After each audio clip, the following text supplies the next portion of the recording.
you're gonna learn about loss. The South has a fine tradition of savoring fear. Well, pardon me, all over the place. That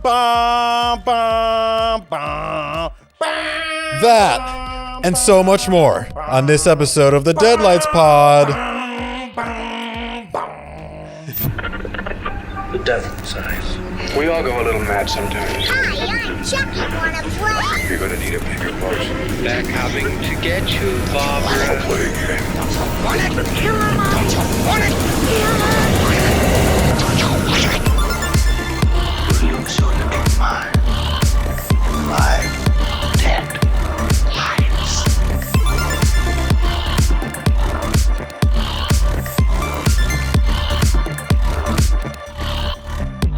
Welcome to the Deadlights Podcast. I'm your host, Sam.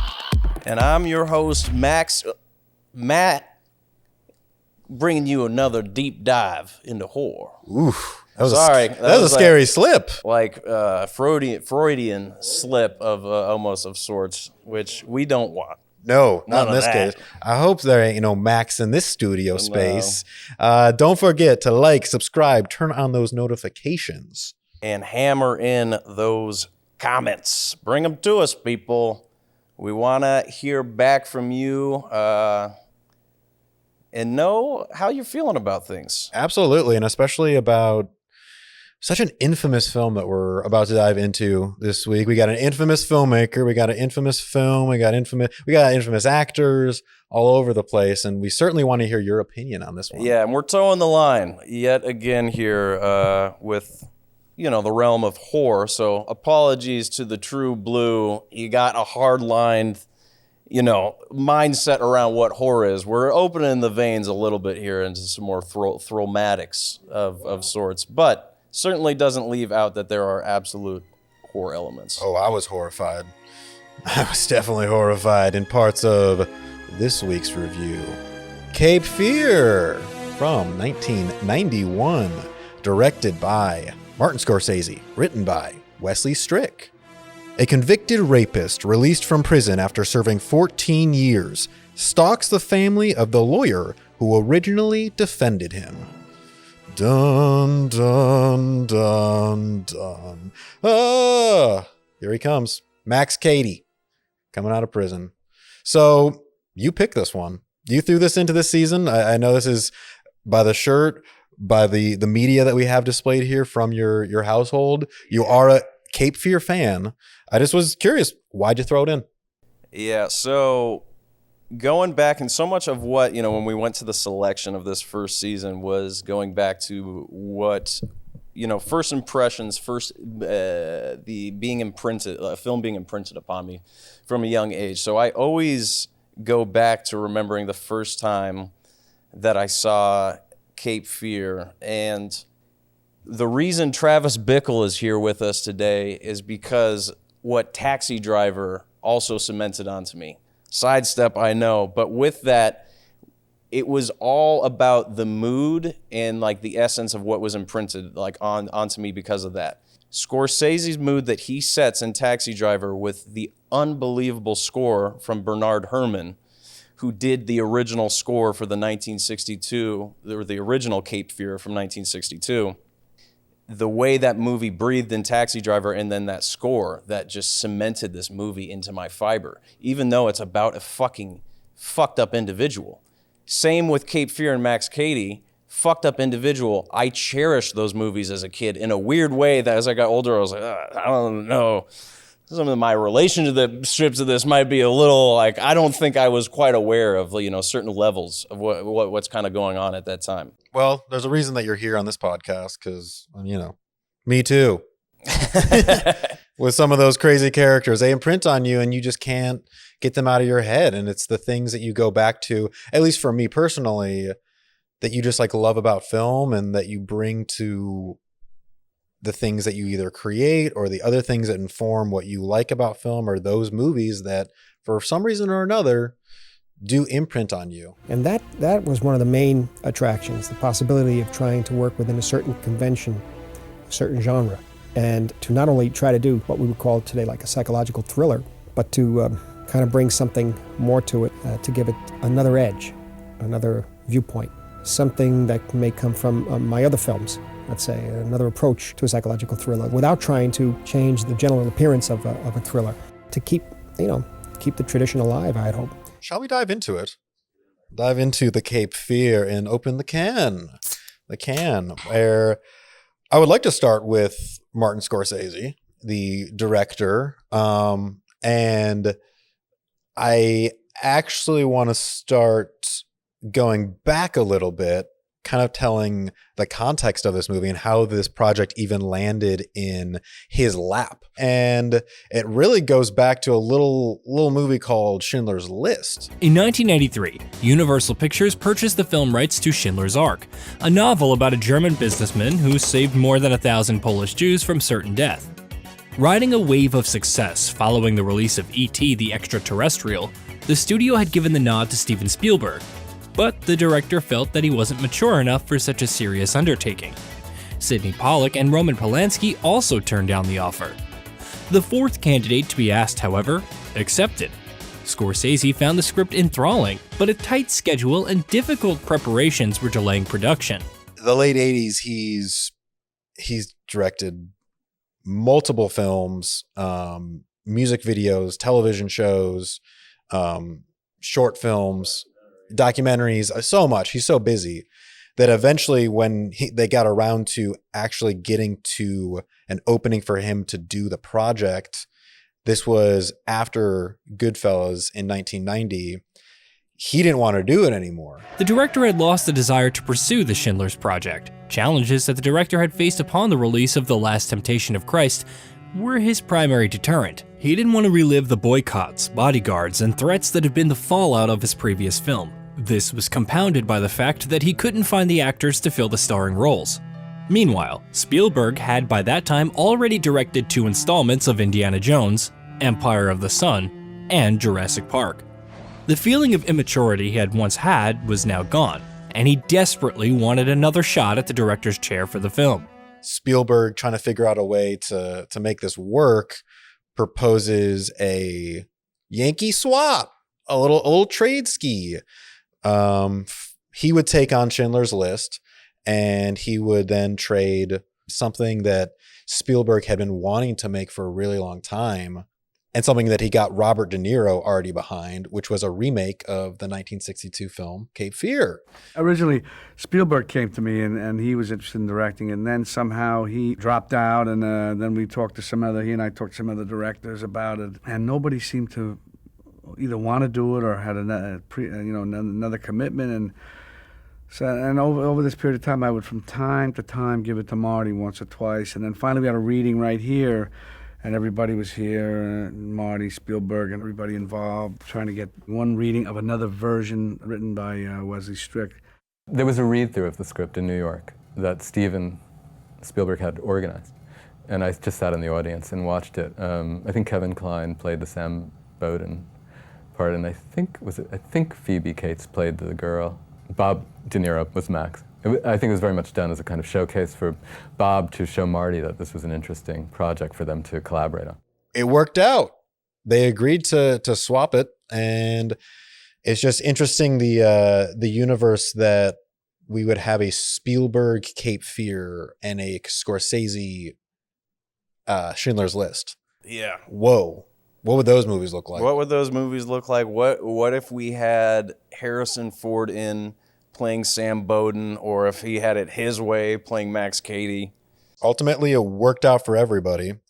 What Martin Scorsese did bring to the script a lot, and what really won him over, because I think, too, something that he was really, really tentative about was, first of all, the genre. He had never done a thriller or dipped into horror at all. The task was to see what I could do with the traditional thriller, to see if I could bring something of what I usually bring to movies to that genre without sinking the genre. But also a remake. How do you put your individual stamp onto something that's already been made? I usually find it very difficult when I do other people's material. I can't really satisfy them, and I can't satisfy myself. Oh, it was a remake, yeah. It was a remake. I mean, because you are stuck with the same story, you know. But what I wanted to do was to enrich the characters, or complicate the psychological makeup of the family, so to speak. And quite honestly, that's a danger. That's a danger. You don't know whether you're, as I said, sinking the genre itself, or you're trying to enrich it. Ultimately, that came from really reworking the script with Wesley Strict. I think he said he had him do like 20 plus rewrites of the script, working closely with him and Spielberg and De Niro to get these characters filled more in, wherein the original version was more like these idyllic characters. We're coloring these people in with more flaws. They feel more realistic, more grounded. So we were with De Niro too, the three of us sitting in some office in a kind of marathon meeting, and went from page 1 to page 125, I think it was. And he had, again to my amazement, read it with a great deal of attention. And what he asked me to remove scores of details and moments and lines of dialogue, and almost everyone was one that I put in with Steven Spielberg in mind. Those sorts of touches, those kind of bigger pieces of showmanship. Marty continually would say, Steven does that beautifully. I don't do that. I work on a much smaller canvas. Yeah, and I mean, that's where you get the tried and true Scorsese feel, was the depth of and kind of nuances amongst these characters, and then what is really being kind of deconstructed within this family that they're already facing, and that is more deeply pried upon through the Cady character. Then we started to focus on the thing that I guess most interested him, and that was the family tension, the Bowdens themselves and their domestic misery.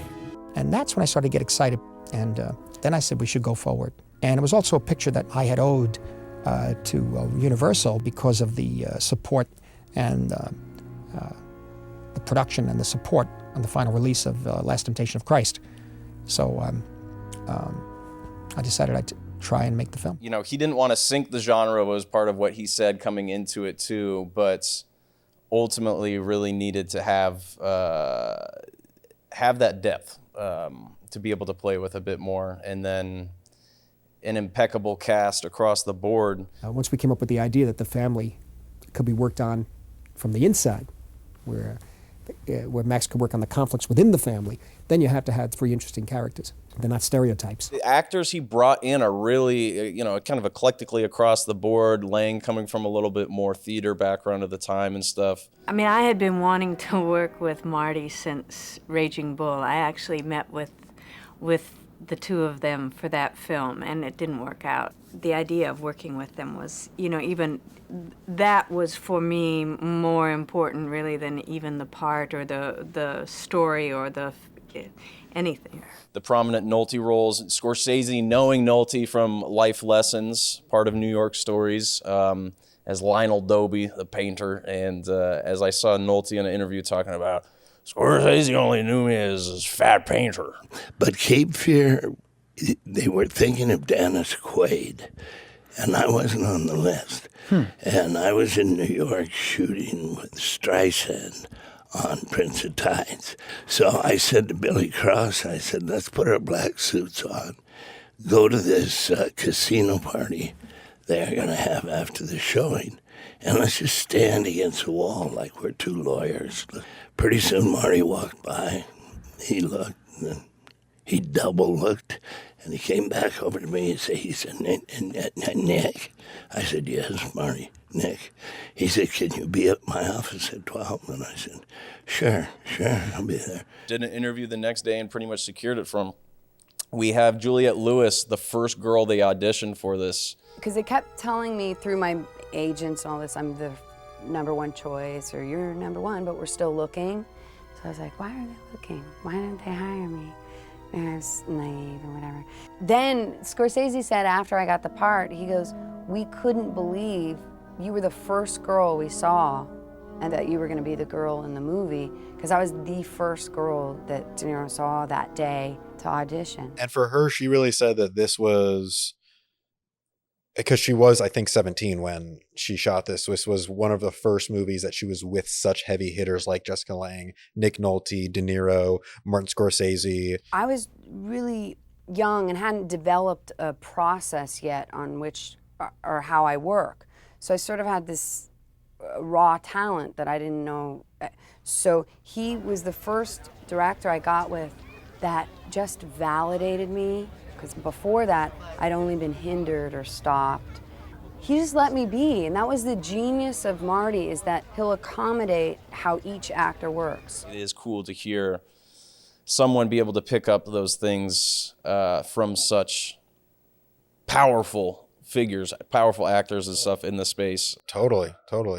And I love that they all said working with Scorsese was, first of all, yeah, he really encouraged that improvisation, and a lot of the lines that we hear that we love are improvised lines. I'm from the Black Forest. But also his energy on set was he was always like a little kid. And Marty is the same way, really. He just creates a wonderful kind of enthusiastic atmosphere to work in, but he doesn't over-direct the actors.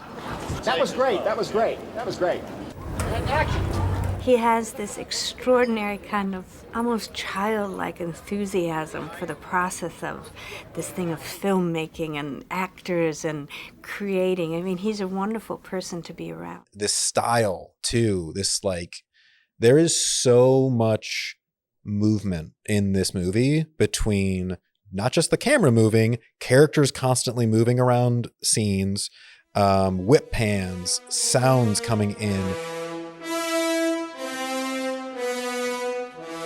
It really doesn't let you settle into anything at all, which is great for the story that we're telling, because we're jumping right into it. You know, we're establishing a very upper class white family that is on the surface very idyllic, and immediately throwing a stalker at them. Okay, Cady, moment you've been waiting for.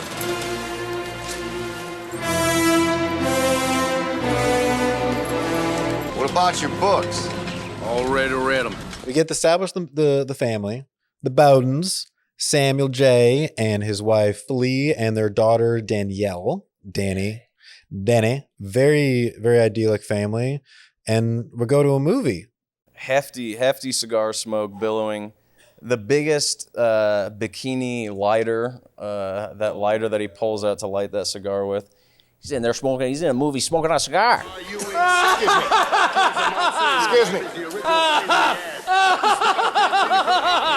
I know what you did. You're a damn predator. All right, just get the hell out of here. I got a goddamn And we really, we really established through some of the rigid initial points too within the family's dynamic. They're getting ice cream afterwards. Yeah, you boxed. You could have shoved him around, shut him up. Yeah, I could take you. That's who I could take.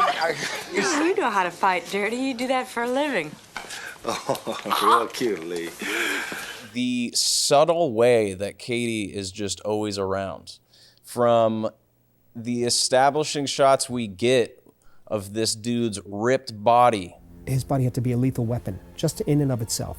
I think he would get up, it went on for months. He would get his body in shape for months. I think he was on, about 2:30 in the morning, he would get up and work out with Dan Harvey, his physical trainer, under strict supervision for about 4 or 5 hours. And then come to the set. And then go to sleep, I guess around 9 o'clock or whatever, but then basically get some sleep, but really work out, eat very, very particular foods, and he would get his muscles and his body in such a way that it was just perfect for the film. And we kept the scenes which showed his body the most for the very end, so that he can get his muscles pumped up as much as possible for those particular scenes. So the establishing shots in the prison, we get this great crane shot from within his prison cell to him tracking out, leaving, walking out. They kind of linger. It's just like a couple frames too long, where he walks into the camera and you kind of get that little chin up into it. They really built out, again, just like the frame that he wanted to be able to have for us, that commitment of how hard they were going for that, and then just to get him prepared for shots like that. There's one thing I remember from working with him in those collaborations we had years ago, and that is that if he's excited by a project, or if he's excited by a character, I should say,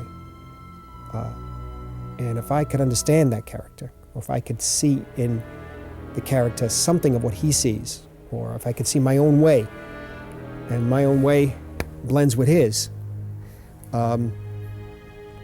it promises to be something kind of special. I like the idea of the revenge and all that, and and this sort of single-mindedness to get this person like a heat-seeking missile locking in on somebody and just wanting to get even, I thought that's a pretty clear, simple thing, Knowing that De Niro was involved even before Scorsese was, he was committed to being that character. It makes sense that commitment on set's there, and we know De Niro has committed to a lot of pretty crazy roles. You already brought up Travis Bickle as one of them. And just how hard he goes, how much he throws himself into the character. I mean, kudos to him, because it really carries the terror of the film. That character Max was never going to stop. He's just not going to stop. He's going to go and keep coming and keep coming and keep coming at them. And that's frightening. That's frightening. It just takes one person to do that to you in your life, and your entire life is undone. You just know something is off. And then especially when we have like the parking lot confrontation between Max and Sam, where he literally reaches in and takes his key out of his ignition. Well, you look good, healthy. Thank you, because it's a struggle to stay healthy in the jungle. Well, you wouldn't know about that, would you?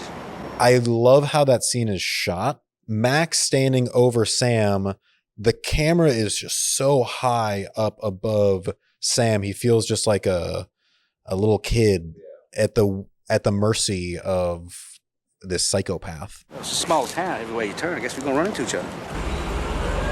You won't learn, our boss. What? All Sam knows him as this ruthless, kind of heartless, hillbilly, uneducated individual who, like, he had to read him, everything that was like appointed or whatever in court. And so he's just like, he's illiterate. He's just like, there's no way he could have known I buried evidence. Yeah, he thinks he's an idiot. Yeah. He doesn't think he's an educated man. And, he may have been more so at that time, but these 14 years in prison surely sparked some vengeful vengeance. Where's the vengeance?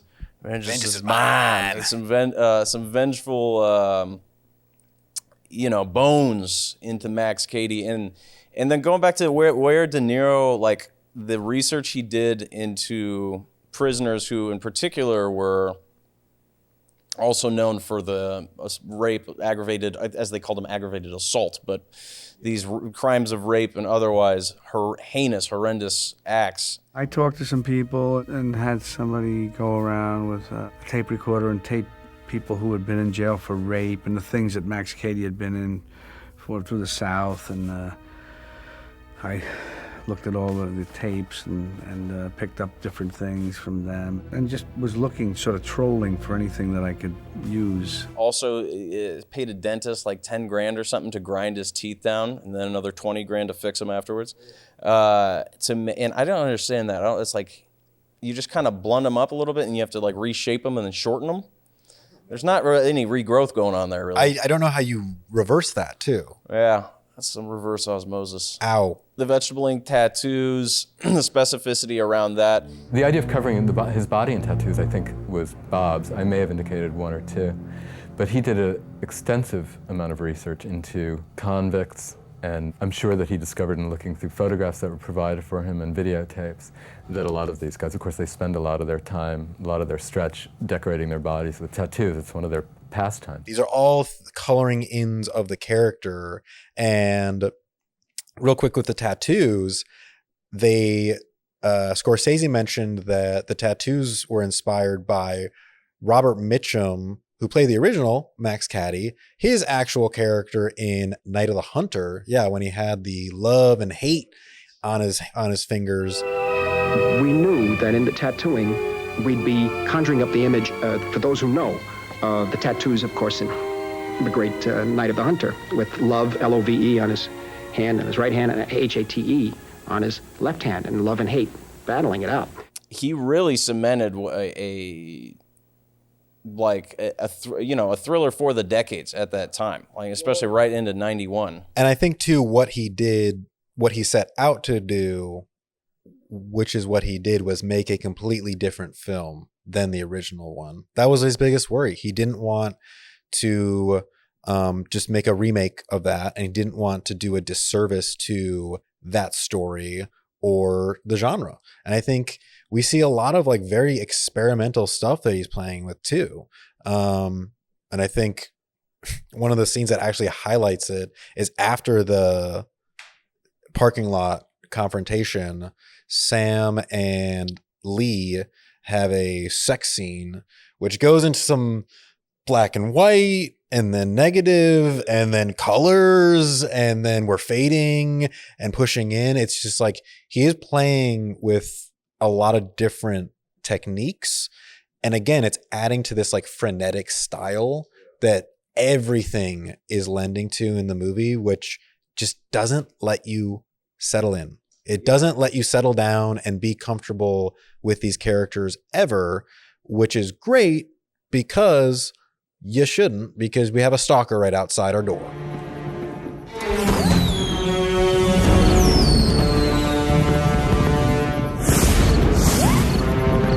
There was a guy working optical photography who was like kind of the point on bringing in fireworks for that. He's like, I thought we'd just have a couple like shooting over his shoulders or whatever. And I was like, no, notes just kept coming back in. We need more, we need more, we need more.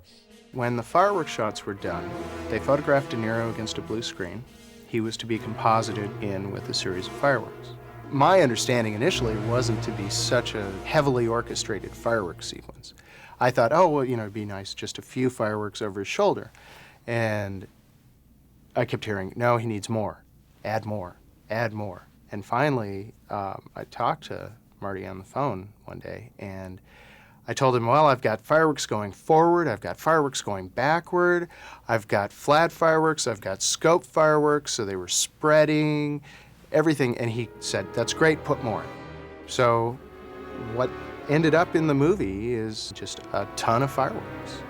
There are impossible colors in there too. Dave took some of the firework elements and made black and whites out of them so that he could filter colors into the black and whites that real pyrotechnics can't create. There's a particular vivid green in there that's beyond what real pyro can do. Should we get into the meat? Yeah. There's a lot. I mean, we're going to be continuing to talk about a lot of things, but of course, Probably going back a little bit too, back and forth, but let's get into the meat. Let's open up the meat. We opened up the can. Let's open up the meat. Let's eat the meat. Oh God. Which I wanted to start with the namesake, fear. This movie is definitely talking about fear and the use of fear. We have characters that are acting out of fear, using fear as a weapon. What are our responses in the faces of fear? And in this case, obviously, Mr. Samuel J. Bowden kind of losing his shit. I thought it was a good examination of the mask. That's what I was really interested in, the professional mask and how that becomes a barrier to intimacy. He's got someone that he knows from his past and someone who represents something that he knows that he did, which was unethical, which was bury evidence. 14 years ago, in this case, I had a report on the victim. It came back that she was promiscuous. And I buried it. But I don't see how he could know that. I mean, he was illiterate. I had to read everything to him, the probable cause affidavit, the arrest reports, everything. This person is now coming back. Whether the decision is good or bad that he made, the ramifications are now coming back to haunt him. The person that was supposed to defend him threw him under the bus. And what is his response to this decision? I think at first, Samuel J. Bowden, being a lawyer, he wants to go through the legal tracks and just settle this easy. It's not far after that we get the scene of on the boardwalk when Max pulls up in his new car.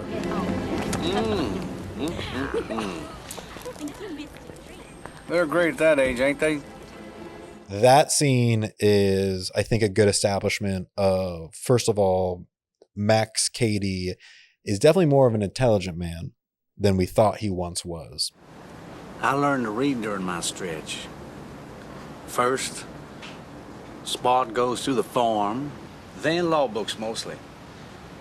So, here we are. Two lawyers for all practical purposes talking shop. So he reveals himself as much more of a threat in that scene. Well, how about $10,000 in cash? Well, let's just break that down. No, wait. I tell you what, let's say 50,000. That's like $10 a day. That's not even minimum wage. I don't think you really understand what we're talking about here. He's facing, again, his own moral conscious dilemma from the past.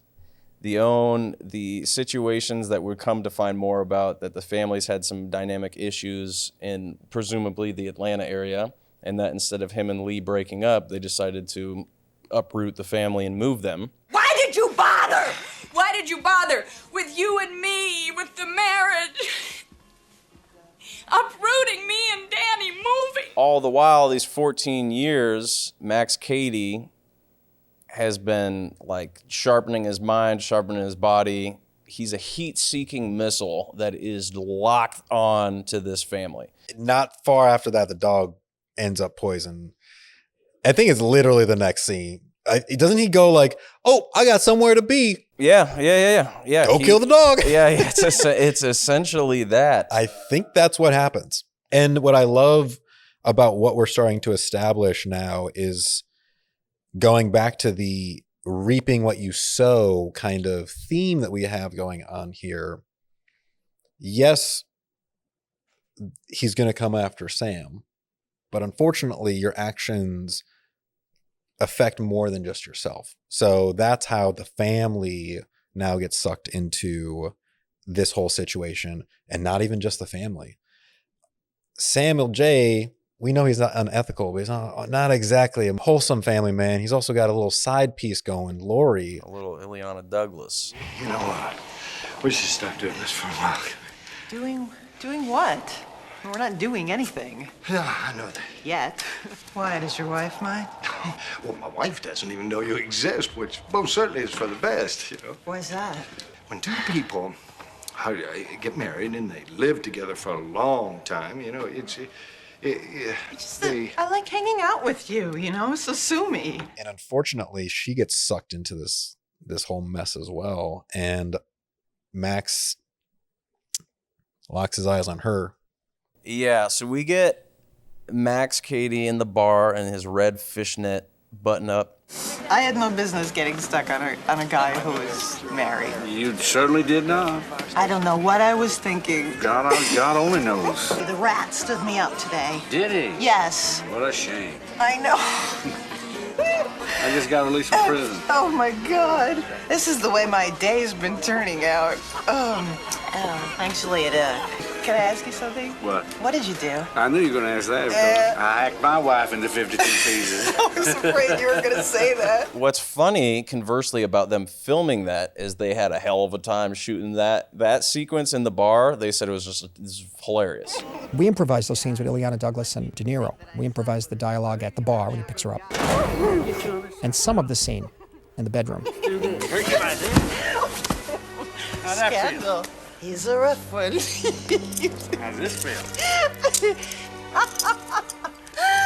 She even improviser suggested strongly. She's like, I want my character to laugh hysterically when I get handcuffed to the bed. I could barely walk, and my arms were all cut up from thrashing around. And then De Niro complimented me.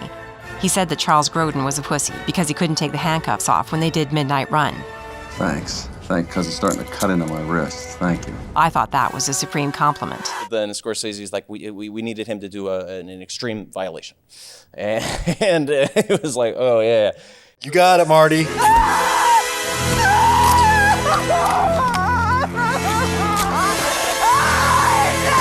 got you now,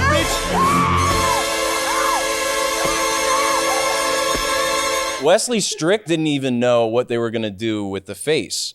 And they had read about that in a few aggravated assault cases and stuff. And I came onto the set and I saw that the prop master had pieces of uncooked chicken that he was giving to De Niro to put in his mouth and then spit out. And I realized what they were going to do, and I was very much taken aback by it. But it didn't come out of thin air. It came out of, again, the research that De Niro had done into the psychology of the serial rapist. The point I was wanting to get to earlier with what you were saying with the fear starting to be set in is that Cady is everywhere at once, and you start to figure that out more and more, and he has all of this knowledge that's like, how the fuck would he know that? He knew who to manipulate, that he has this side piece that she's a clerk at his work, that she's more than likely not going to want to testify. I don't want to explain why I was in a bar and how much I had to drink and what I was wearing. And out by the guys I see cross-examining the people on the stand, just crucify them and just laugh about it later.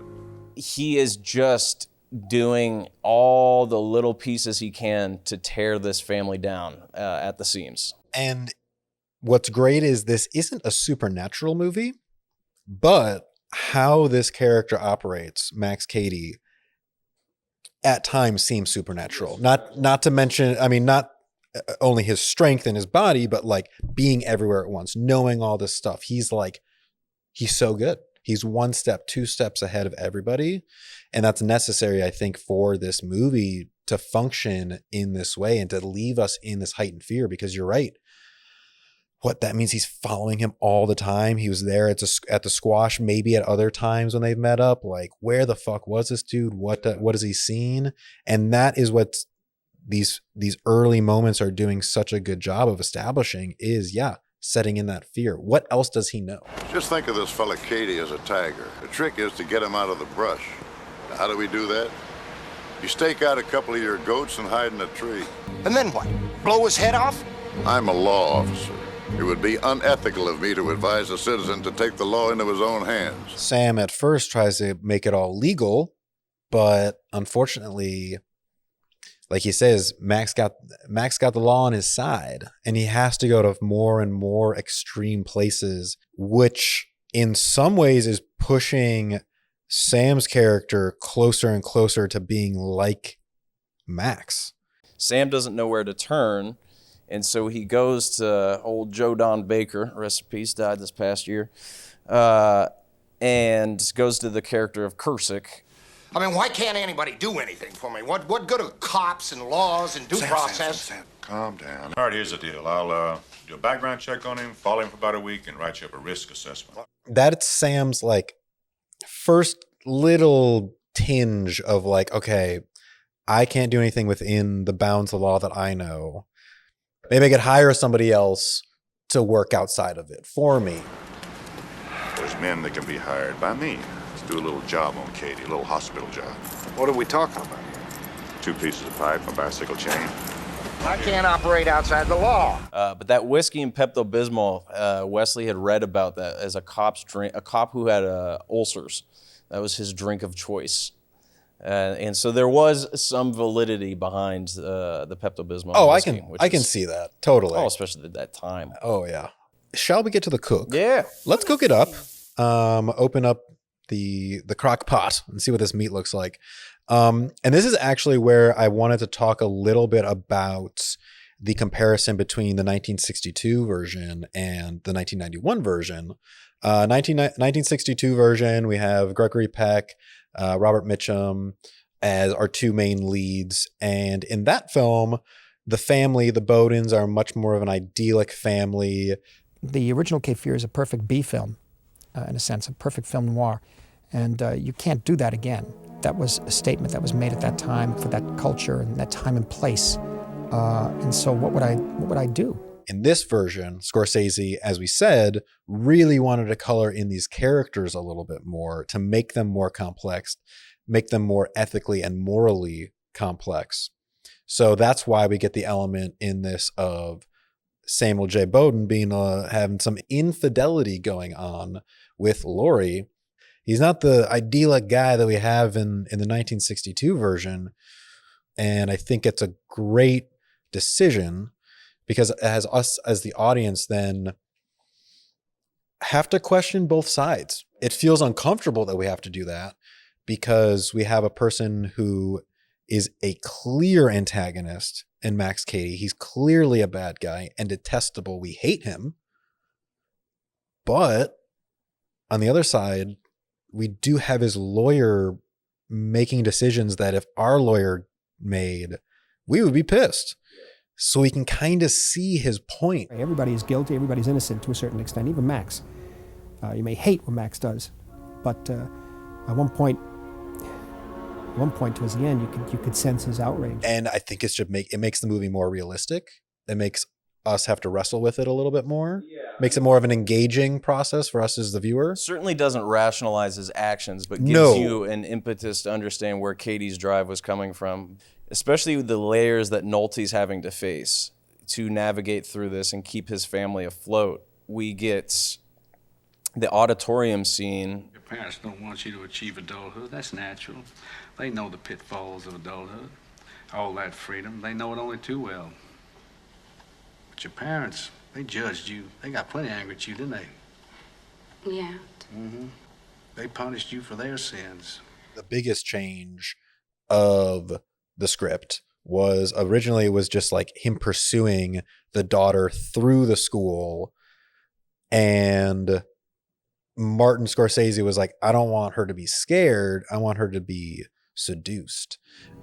There might be some possibility of doing this picture if that scene is translated into a scene in which the girl loses all the trust that she had left for the father by Max Cady, through Max Cady's manipulations and mind games that he plays with a very quiet dialogue scene. And in that scene, she should be completely undone just by talking. Well, why do you hate my father? I don't hate him at all. Oh, no. I pray for him. I'm here to help him. What are you doing here, then? Well, I came to meet you, to be honest with you. Why? Because I wanted to meet you, see what you're like. You know, I think I might have found a companion. Companion for that long walk to the light. One Saturday, the Saturday before the scene shot, Marty and I and De Niro and Juliet went to the actual set, and they started to do the scene and interpolate their own dialogue. And as they did that, I started to write all the best stuff that they were saying. And then Max playing up everything that's wrong and everything that Danny is scared of, and using that to manipulate her and bring her to his side. You thought about me last night, didn't you? Do you mind if I put my arm around you? No, I don't mind. Okay.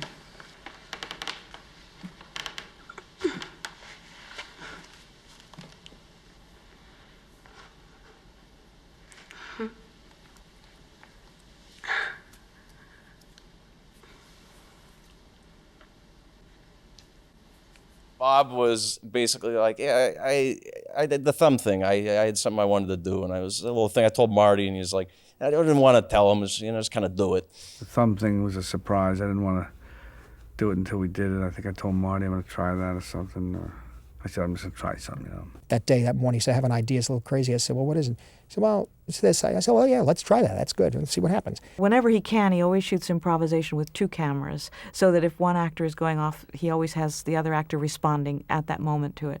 And I will never forget that in the auditorium scene, the assistant director called me up and said, wait till you see what we got today.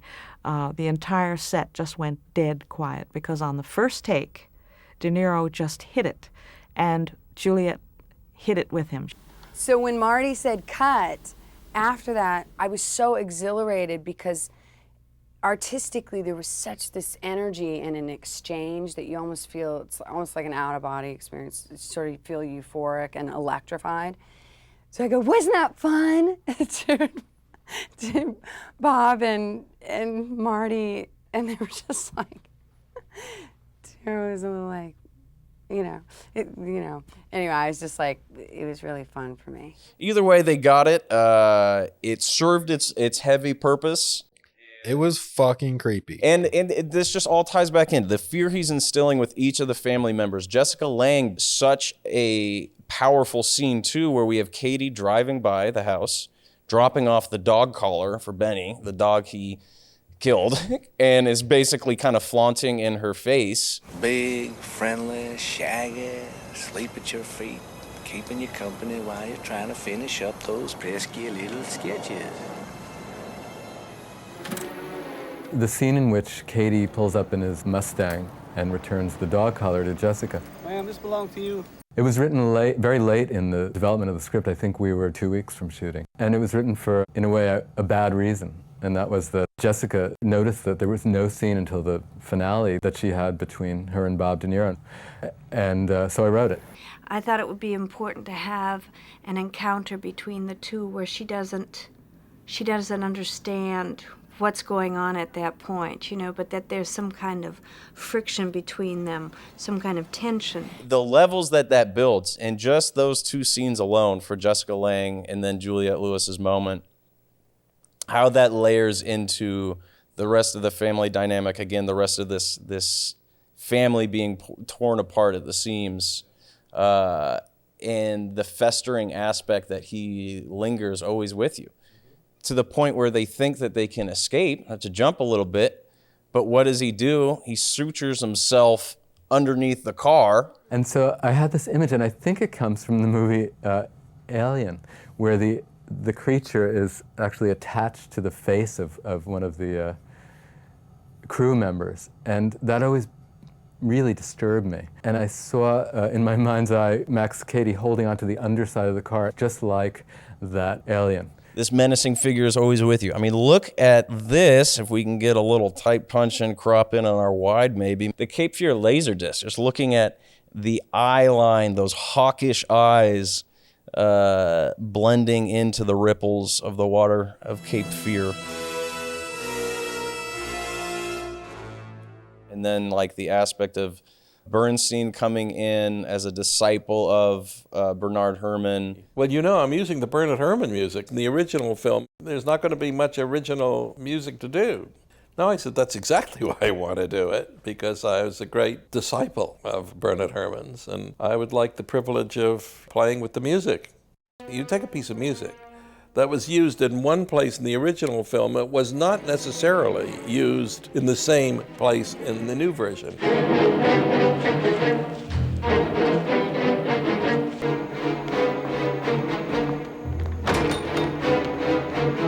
Yeah, I love the tidbit about how they used Herrmann's original score, but this movie was a little longer, so they ran out of score, and they went to an unused score of Herrmann's, which was from Hitchcock's Torn Curtain. What happened between Hitchcock and Herrmann, as I know the story, Hitchcock told Herrmann that in Torn Curtain he wanted a romantic score. Herrmann had done a lot of pictures for Hitchcock, and Herrmann didn't see it that way. And of course he heard the music, which is anything but romantic. And they had an unpleasant, shall we say, a fight of some sort. They canceled the scoring date after the first 3 hours, I believe. I don't think they even went the whole day. And that was the end of their relationship. And as a matter of fact, it was effectively the end of Herrmann working here in the United States. I love that tidbit. I don't love that it led to a whole falling out for Herrmann, but I'm glad we all got to hear it. And really after that, like you said, after the auditorium scene, that is pretty much Samuel J's breaking point. It's right after that scene that he calls the PI and is like, let's do the hospital job. Curse it! Now, where the hell have you been? For Christ's sake, he came at my daughter at school. He asked me to watch him nights. I'm watching him nights. What happened? Kurzik, look, I want to hire those 3 guys. You remember the hospital job? Should we get into the thrill and talk about our dude? Yeah. Let's get into it. Let's get into the thrill and talk about Max Cady, who, yeah, like we said, he's a man. But he's spent the last 14 years writing his mind to get ready for coming after this family, coming after Samuel Bowden.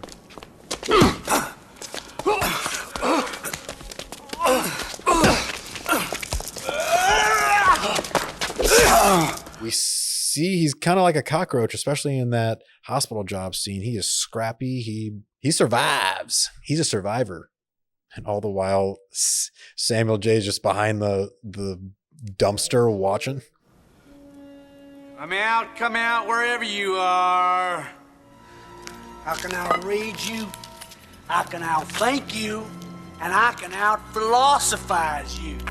And I'm gonna outlast you. That scene, we actually see him kind of like a superhero take down these three dudes that should have all kicked his ass. I am like God, and God like me. I am as large as God. He is as small as I. And then Samuel J's got one last attempt, one last ditch effort to lure Max into committing a crime, essentially, by pulling the good old let's get out of town for a couple days trick. We know that he's one step ahead of everybody. Unfortunately, the PI's the victim in this case. What is that? Well, it's monofilament line. Got it from Sam's fishing gear. See, what I do is I stretch it across the windows and the doors and tie it to Danny's teddy bear here. The bear moves a quarter of an inch. I know if the Holy Ghost is sneaking in. The second night, he chooses to strike, and this has all been set up for so long. In one of the first scenes that we see in the home, Sam is playing on the piano, and he hits a key. Danny, when did this key stop working? No wonder a wire's missing. We have Kursick in here waiting for anything to happen, doesn't hear anything go off, goes into the kitchen. Graziella, who is their maid, sees her in there, goes to make his one last Pepto-Bismol and whiskey. It's his favorite drink. He's on stakeout.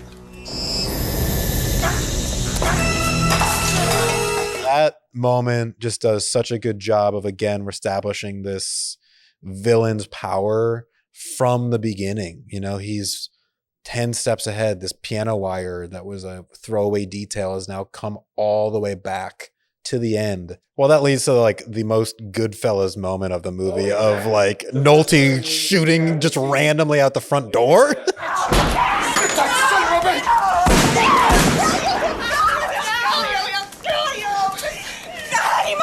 That is what officially throws, I think, at least Samuel over the edge, because from there, we're out. We're gone.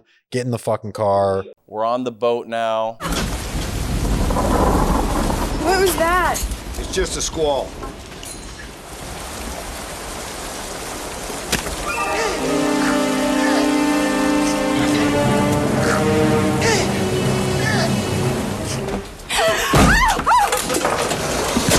Evening, ladies.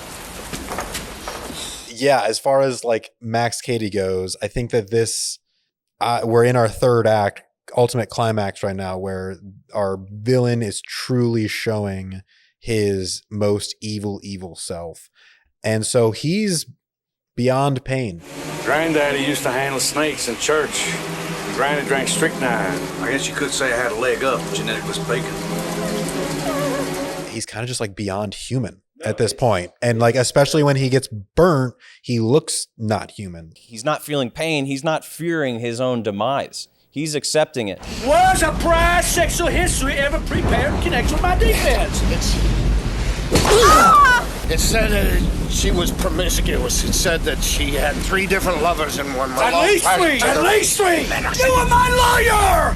You were my lawyer! That report could have saved me 14 years! You're probably right. You self-righteous fuck! That last boat scene, I think they said it took like 6 weeks to shoot the entirety of that. And it was between a big, essentially, pool that they had to construct and put a houseboat on, and then a miniature. These things you have to have on a stage where you can control them. I mean, it's absolutely necessary.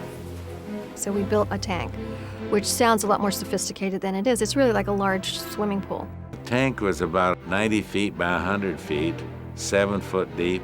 That's a lot of water, you know. They had a tank, this water, and then the boat was on hydraulics for the big storm. A gimbal is a hydraulic apparatus. It's on a pin, and you put the boat on it, And this hydraulic will turn it sideways like this or up and down this way. And it's all operated by hydraulics. I had a wonderful greensman, Al Meridian was his name, and he set up a whole little nursery outside the stage. And I had some very good on-set nursery men, the dressers. And, every shot they had to move things around. Mostly the thing that was new for me was dealing with the miniatures that were done in London, way far away, for all of the incredible boat shots. Any of the scenes where you see a very high angle of the boat swirling around in a river or being destroyed, those are all miniature shots. So we had to actually cut that scene very early on, much earlier than we would have liked. We had to cut the end of the movie first so that the people doing the miniatures in London would be able to know how properly to shoot the boat, turning left, turning right, whirling this way, or hitting a rock.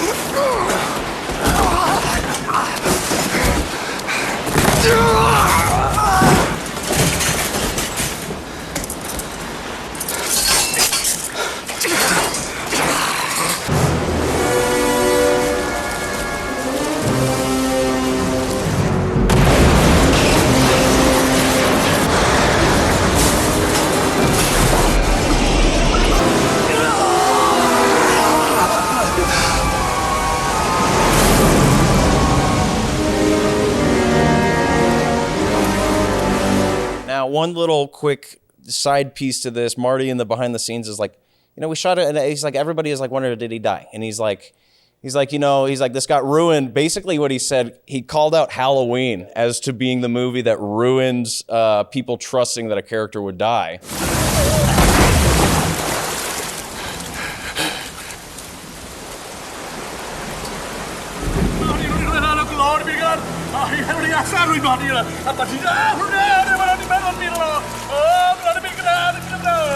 I'm bound for the promised land. I'm bound for the promise. I tried to show that he died. I don't know why everybody doesn't think he died. We have him going underwater. We have a point of view going underwater. Everything. I mean, I don't understand. You know why? Because it is in that tradition of the new films where the character never dies, starting from Halloween. Well, also because I think, especially by this end point, we do have these moments where he feels beyond human. I think it does kind of make sense for people to think, is he going to come back? Because he's been so unrelenting this entire time. How can we now feel comfortable? It was funny hearing Martin Scorsese be like, Halloween ruined it. I'm like, no, I think you just created like a really terrifying character that sticks with people. And good on you for doing that. Should we get into the ride? The final ride? Yeah, absolutely. Because we're here at the end. We're on the beach of Cape Fear, and we're left after Cady speaks tongues and singing and drowning and giving that last deep-eyed stare. We're left with a family who's going to be a lot different. And we're left with Juliette Lewis even saying they never talk about it again. That is some real white family shit right there. We never spoke about what happened. At least not to each other. Fear, I suppose. Just shove those feelings down. I mean, it goes back to what she said at the beginning, which when she was growing up, Cape Fear was always the site of like their family vacation. And the only thing to fear on those enchanted summer nights was that the magic would end and real life would come crashing in. The fantasy is broken now. I think something that is kind of Spielberg-esque in this movie is the peeling away of this American idyllic image. Basically, it's about the reduction of the facades of life to find the humanity underneath. Well, here we are, counselor.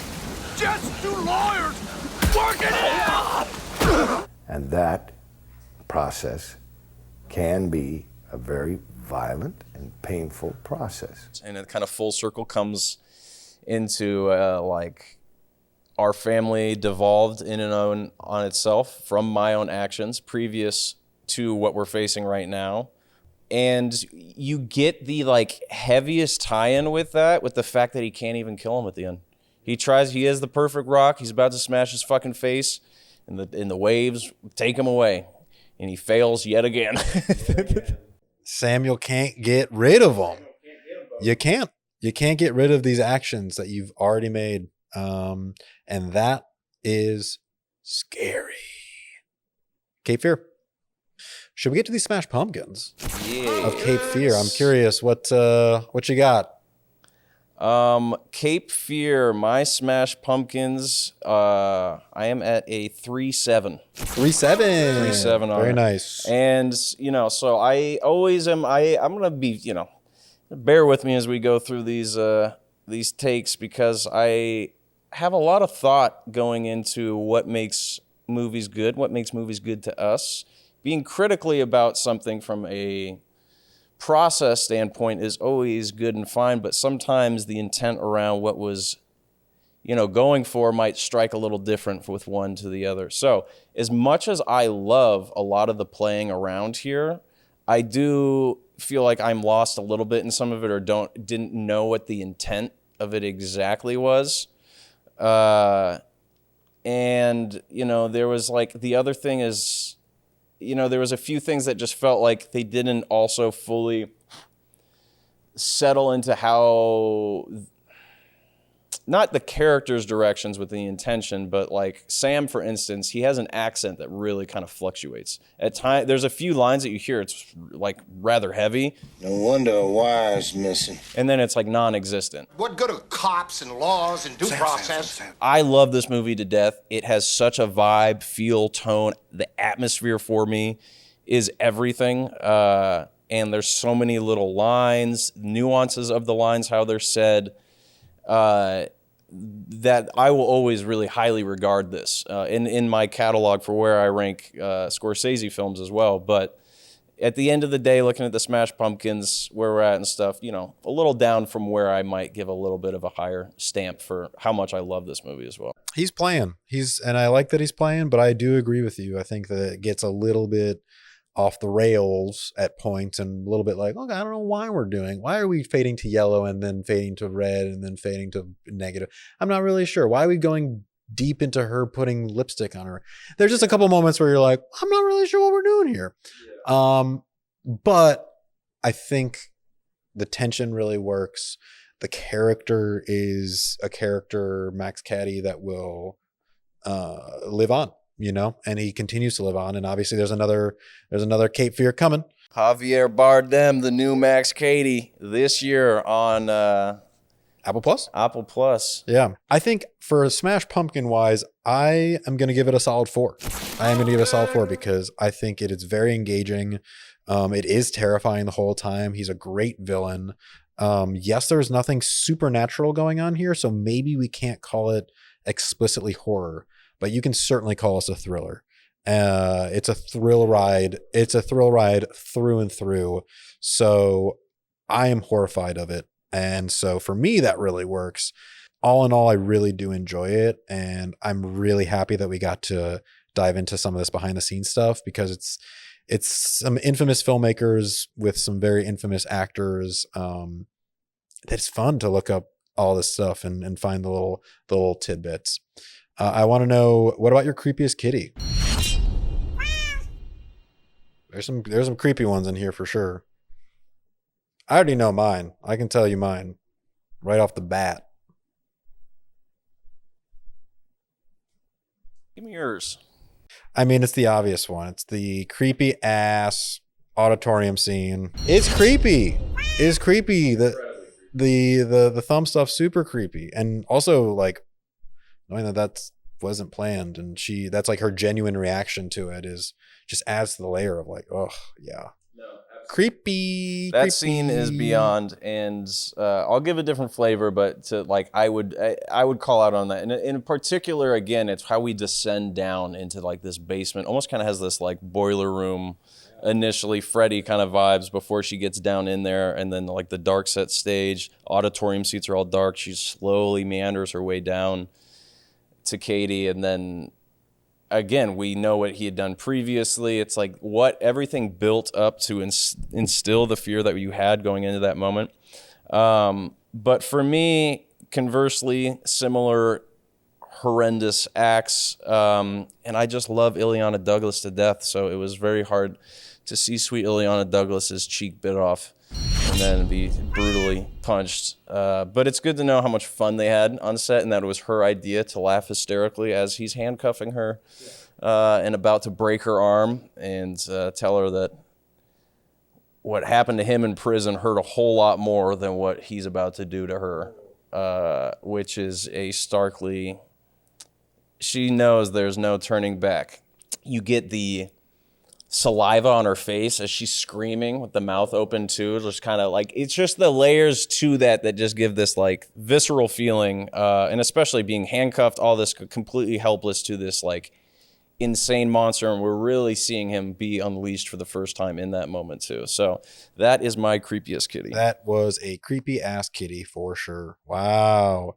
Cape Fear, 1991. Thank you so much for stopping by. Boom, boom, boom, boom. You're gonna get plenty of that for sure. Please don't forget, like, subscribe, turn on those notifications, please. And comment away. Ask me where I got my shirt if you're so curious about it. Ask maybe you'll find something else about Maximilian Cady, so to speak. Terrifying. Brother, this was a pleasure. It was a pleasure. This movie's so near and dear to me.